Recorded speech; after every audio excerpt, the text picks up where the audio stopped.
A nurse is caring for a child recently diagnosed with cerebral palsy, and the parent of the child asks the nurse about the disorder.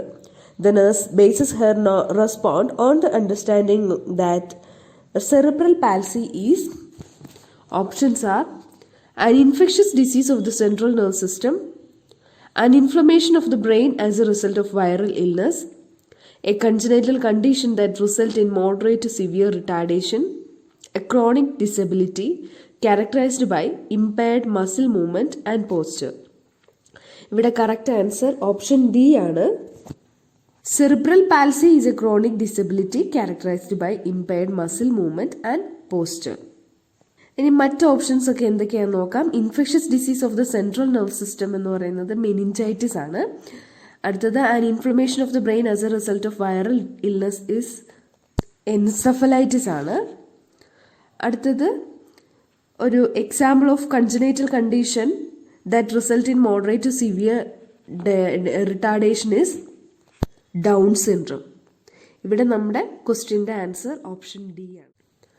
A nurse performs an admission assessment on a child and suspect physical abuse. Based on this suspicion, the primary legal nursing responsibility is which of the following? Options are: refer the child to the appropriate support groups, assist the child in identifying resources and support systems, report the case in which the abuse is suspected to the local authorities, document the child's physical assessment findings accurately and thoroughly. ഇവിടെ ചോദിച്ചിരിക്കുന്നത് primary legal responsibility ആണ്. Option C ആണ് correct. Report the case in which the abuse is suspected to the local authorities. Abuse is the non-accidental physical injury or non-accidental act of omission of care by the parent or person responsible for the child. Abuse in example ആണ് neglect, physical abuse, sexual abuse, emotional maltreatment. ഇതൊക്കെയാണ് അബ്യൂസിൽ വരുന്നത്.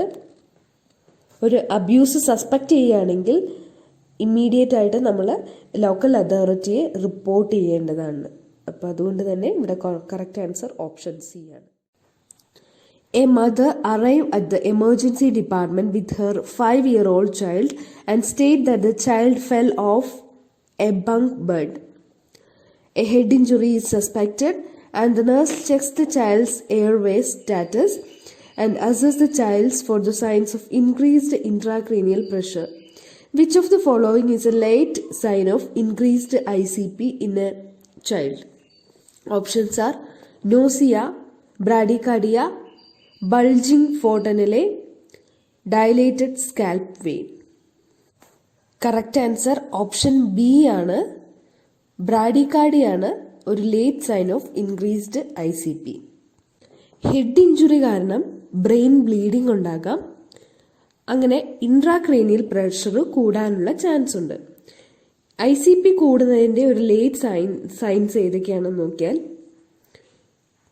Degrees in level of consciousness, bradycardia, decreased motor and sensory response, alteration in pupil size and reaction, posturing, Cheyne Stokes respiration and coma. ഇവിടെ ഓപ്ഷൻസിൽ bradycardia കൊടുത്തിട്ടുണ്ട്. അപ്പം അതാണ് correct answer. ഇനി മറ്റ് options നോക്കുകയാണെങ്കിൽ ബൾജിങ് ഫോണ്ടനലയും ഡയലേറ്റഡ് സ്കാൽപ്പ് വെയിനും ഏർലി സൈൻ ഓഫ് ICP ആണ്. പക്ഷേ ഇൻഫൻസിലാണ്. 5-year-old ചൈൽഡാണ് നമ്മുടെ ഇവിടെ കൊടുത്തിരിക്കുന്നത്. 5-year-old ചൈൽഡിന് എന്തായാലും ഈ ഒരു സൈൻ ഉണ്ടാകില്ല ICP കൂടുന്നത് വഴി. നോസിയയും കൊടുത്തിട്ടുണ്ട്. Nausea is an early sign of ICP, increased ICP. അതുകൊണ്ട് ഇവിടെ കറക്റ്റ് ആൻസർ ഓപ്ഷൻ 2B ആണ്. A nurse is assigned to care for an 8-year-old child with the diagnosis of basilar skull fracture. The nurse reviews the physician's prescription and contact the physician to question which prescriptions.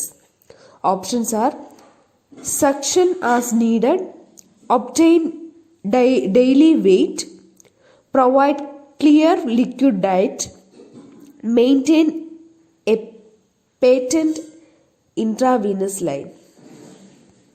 ഇവിടെ എന്ത് ഇന്റർവെൻഷനാണ് basal skull ഫ്രാക്ചറിൽ ചെയ്യാൻ പാടില്ലാത്തതെന്നാണ് question. Correct answer option A ആണ്, suction as needed. Basilar skull ഫ്രാക്ചറിൽ nasotracheal സക്ഷനിങ് contraindicated ആണ്. കാരണം സക്ഷനിങ് ചെയ്യുമ്പോൾ സെക്കൻഡറി ഇൻഫെക്ഷന് ചാൻസ് കൂടുതലാണ്. അതുപോലെ തന്നെ കത്തീറ്റർ ബ്രെയിനിലേക്ക് എൻട്രി ചെയ്യാനുള്ള ചാൻസ് ഉണ്ട് ഈ ഫ്രാക്ചർ വഴി. അതുകൊണ്ട് നമ്മൾ ബേസിലാർ സ്കൾ ഫ്രാക്ചർ ഉള്ള കുട്ടികളിൽ സക്ഷനിങ് ചെയ്യാൻ പാടില്ല. A nurse is caring for an infant with the diagnosis of hydrocephalus. Pre-operatively, a priority nursing intervention is to. Options are: test the urine for protein, reposition the infant frequently, provide a stimulating environment, assess blood pressure every 15 minutes. ഇവിടെ correct answer option B ആണ്, reposition the infant frequently. Cerebrospinal ഫ്ലൂയിഡിന്റെ അബ്സോർപ്ഷനിലും പ്രൊഡക്ഷനിലോ imbalance വരുന്നതാണ് hydrocephalus. ഹൈഡ്രോസെഫാലസിൽ head enlarged ആയിരിക്കും, അതുപോലെ intracranial pressure കൂടുതലും ആയിരിക്കും. ഇടയ്ക്കിടയ്ക്ക് ഇൻഫൻറ്റിന് റീപൊസിഷൻ ചെയ്തില്ല എന്നുണ്ടെങ്കിൽ പ്രഷർ അൾസർ ഉണ്ടാകാനുള്ള ചാൻസ് ഉണ്ട്.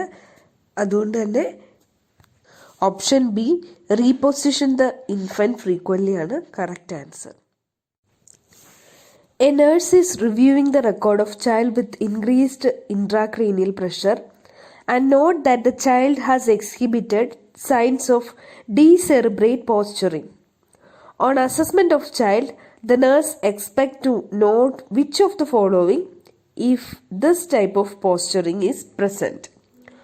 Options are: flaccid paralysis of all extremities, adduction of arms at the shoulders, rigid extension and pronation of arms and leg, abnormal flexion of the upper extremities and extension and adduction of lower extremities. Option C ആണ് correct, rigid extension and pronation of the arms and legs.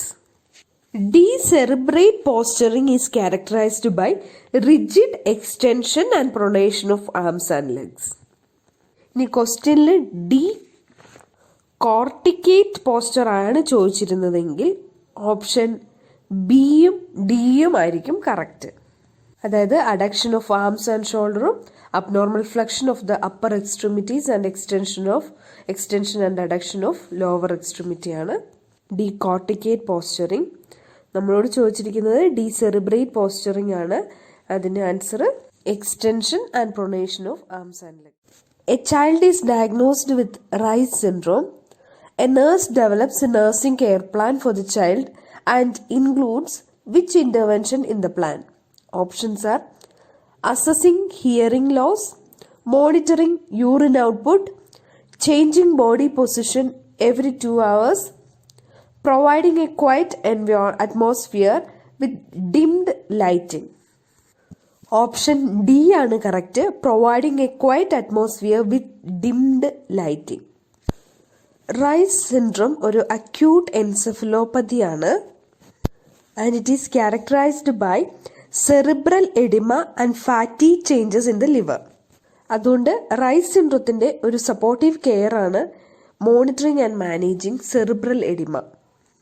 സ്റ്റുമുലെ കുറഞ്ഞ ഒരു quiet environment കൊടുക്കുന്നത് വഴി cerebral ടിഷ്യൂവിലെ stress കുറയ്ക്കാൻ നമുക്ക് കഴിയും. അതുകൊണ്ട് ഇവിടെ കറക്റ്റ് ആൻസർ ഓപ്ഷൻ ഡി ആണ്, providing a quiet atmosphere with dimmed lighting. A nurse develops a plan of care for the child at risk of tonic-clonic seizure. In the plan of care, the nurse identifies seizure precautions and documents that which items need to be placed at the child's bedside. Options are: emergency cart, tracheostomy set, padded tongue blades, suctioning equipment and oxygen. Option D ആണ് correct, suctioning equipment and oxygen. Tonic-clonic seizure causes rigidity of all body muscle followed by intense jerking movement. സീഷറിൻ്റെ സമയത്തും അതുപോലെ തന്നെ സീഷറിന് ശേഷവും oral secretion കൂടാനുള്ള chance കൂടുതലാണ്. അതുപോലെ അപ്നിയയും ഉണ്ടാകാനുള്ള chance ഉണ്ട്. അതുകൊണ്ട് തന്നെ ഓക്സിജനും സക്ഷനിങ് എക്യുപ്മെൻറ്റ്സും ബെഡ് സൈഡിൽ തന്നെ വെക്കേണ്ടതാണ്. So here the correct answer is option D, suctioning equipment. After a tonsillectomy a child begins to vomit bright red blood. The initial nursing action is to, options are, notify the physician, maintain NPO status, turn the child to the side, administer the prescribed antiemetics.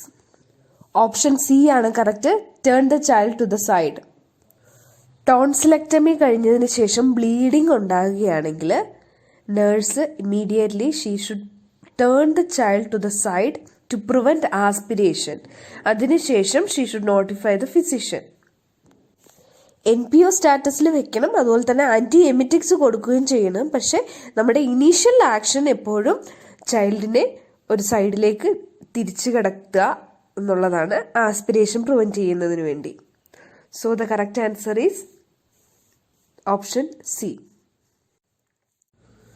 The mother of a 6-year-old child arrived at the clinic because the child has been experiencing scratchy, red and swollen eyes. The nurse notes a discharge from the eyes and sent a culture to the laboratory for analysis. Chlamydial conjunctivitis is diagnosed. Based on this diagnosis, the nurse determines that which of the following requires further investigation.